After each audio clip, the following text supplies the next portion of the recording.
Well, yeah, didn't you have you had other things you wanted to talk about though tonight, right? We had other discussion points. Magic Johnson, right? Oh yeah, 20 years ago this week, Magic Johnson lied and told everybody he had HIV. Now you've talked about this on the show many times in the past, but we brought it up again this week because there's a big debate going on about who's the best basketball player ever, and they came up Magic Johnson versus Michael Jordan, and you can make the case. So you got outraged that Magic Johnson is still around after he got HIV. You're very upset about this. Here's what I want to know, man. I want to see if we could take a poll of all the people who got HIV back in 1991. See how many of them still alive. Yeah, well, I think what you need to ask though is how many people I think it could be a financial thing as well. Like he has the money to get the best medical care possible, the best drugs, the best he can take care of himself with the diet, the exercise. So maybe that all factors in, I'm sure. Okay, now here's my thing. Because I told you I was told by a very prominent athlete about this before Magic Johnson even came out with something. Remember when I told you that? Okay. This is your conspiracy theory about Magic Johnson, that he never had HIV. And he doesn't have HIV. It ain't conspiracy, it's gospel. It's gospel. Now, this professional athlete, I'm going to keep him nameless. Can I just say who it is? Because I think I know who it is, right? No, we don't want to do that because we don't want ESPN calling him. But I'm sure you've said his name before, though. Well, don't worry about it. If so, then let people dig through the archives and find it. Okay.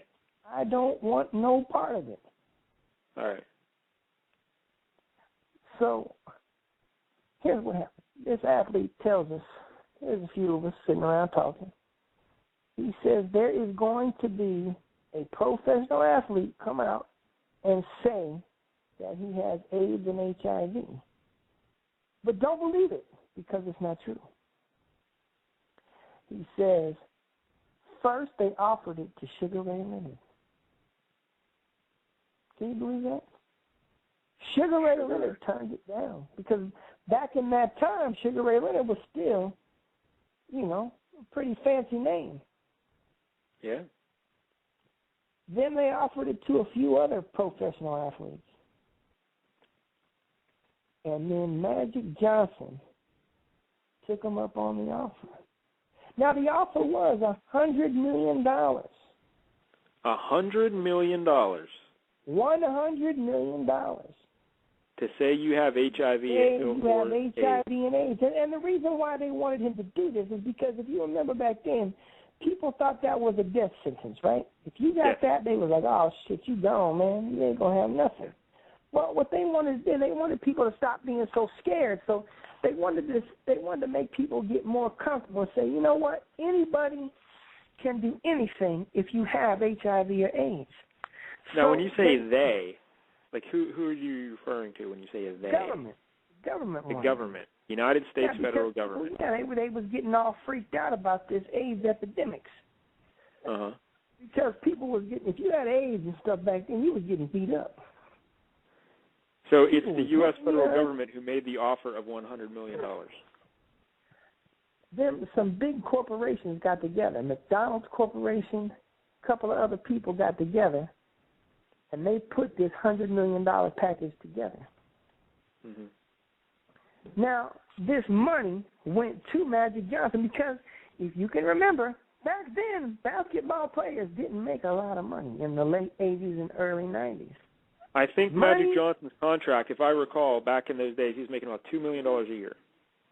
Yes, because he had signed a 25-year, $25 million contract. That was his deal. Now, what happened was Magic Johnson, what they were doing is try to say, okay, Magic, you have this. We're going to have you retire, but you're going to come back and play ball again. We're going to act like we give you all this medicine, but you took the medicine and now you're feeling better, and bam, you're back playing basketball, and hey, man, Magic's on the court playing, woo-hoo-hoo, like a goddamn, Harlem Globetrotter or something. Well, if you can remember, Magic did announce his retirement. People was all upset. Then all of a sudden, Magic says, I'm coming back. I'm coming back, baby. I'm coming back to the league. Man, there was a big backlash in the NBA. Karl Malone, all these guys. Oh, man, we ain't playing with – if Magic's playing, we ain't playing. See, because they didn't know that Magic Johnson didn't have nothing. So, around that time, the Dream Team comes around. Remember the Dream Team, basketball Dream Team? Yeah, 92. They had to sit Larry Bird and all them fellas down and say, listen, man, Magic ain't got nothing. Magic ain't got nothing. You got to let Magic play on the Dream Team. So Magic plays on the Dream Team, plays ball. They let him come back. No one made it. After he played on the Dream Team, not one person cried about Magic coming back to play in the NBA again.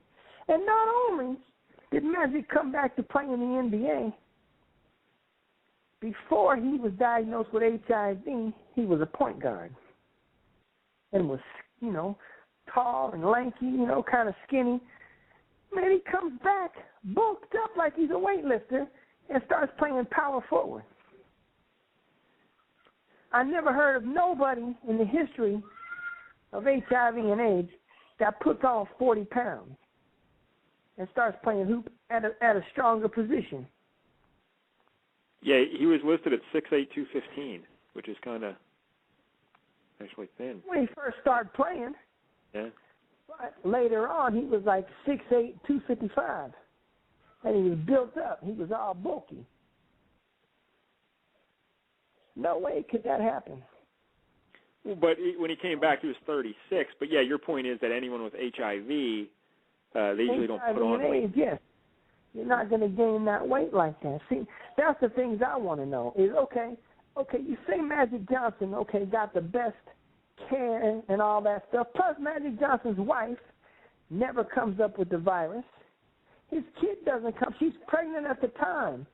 So if he was diagnosed and they were like, oh, this is the height of it where he gets diagnosed for positive and all that stuff like that, and his wife was pregnant, doesn't it kind of say that his wife or his unborn kid would have it?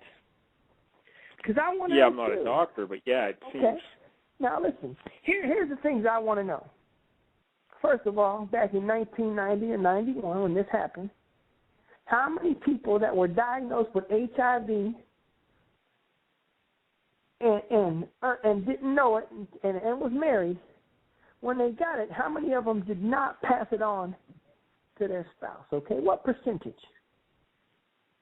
Also, I want to know how many people had access to the same drugs that Magic Johnson had access to. And if so, how many of those people died? And how many are still alive? Because you never ever hear, I never watch a story, I never see a thing on the news going, hey man, Mike Dell from Greensburg, Pennsylvania, he's been living with HIV for 24 years. Don't you think that don't you think that these AIDS and HIV people would be putting those people like on posters going, hey, it's not a death sentence?